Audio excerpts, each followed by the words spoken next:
forest loomed ahead, a thick curtain of trees stretching into a twilight sky hardly touched by the sun.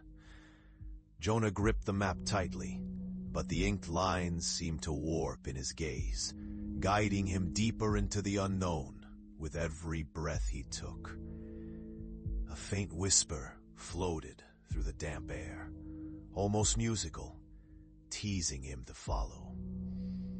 He shook his head, trying to dismiss the sound as the wind, but the melody grew louder, echoing with childlike laughter that twisted and tangled in his mind.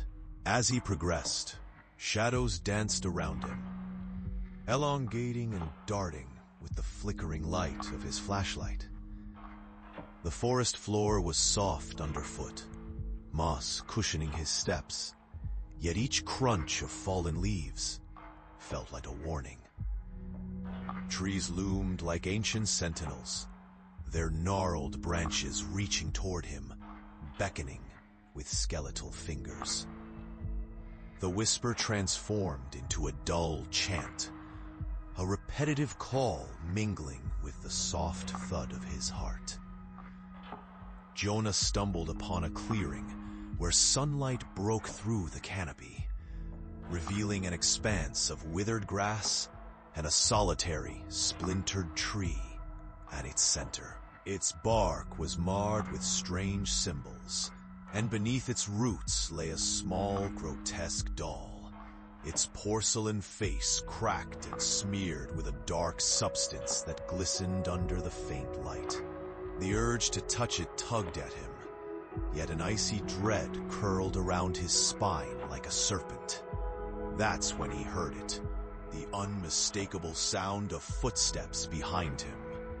They were soft, uneven, growing louder as he turned slowly. The clearing expanded before him, the shadows sprawling shut like a tightening noose. Panic welled up within him, urging him to flee, but his feet felt glued to the earth. The laughter erupted again, swirling into a cacophony that pierced through the silence of the woods. In a futile attempt to escape, Jonah's gaze flitted around the clearing, searching for an exit, but it began to shrink, the trees folding in like clammy arms. A figure emerged from the gloom, draped in tatters. The doll clutched tightly against its chest.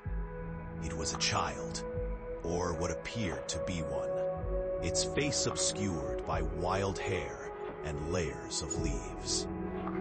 "Lay with us," it whispered, voice echoing with the tones of those long lost to the woods.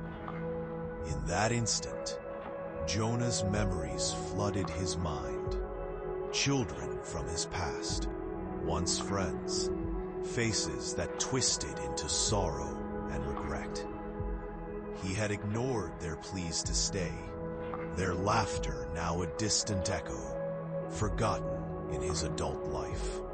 A chill enveloped him, an understanding seeping through the bond of his past sins. The trees closed in tighter, and there was no escape. The whispers grew into a deafening roar as the cold fingers of the forest began tugging at him. "You left us," the voice of the child said, "but we brought you back." And in that instant, Jonah understood. The forest was not a place of fear, but a prison for lost souls, weaving connections from the past into the present.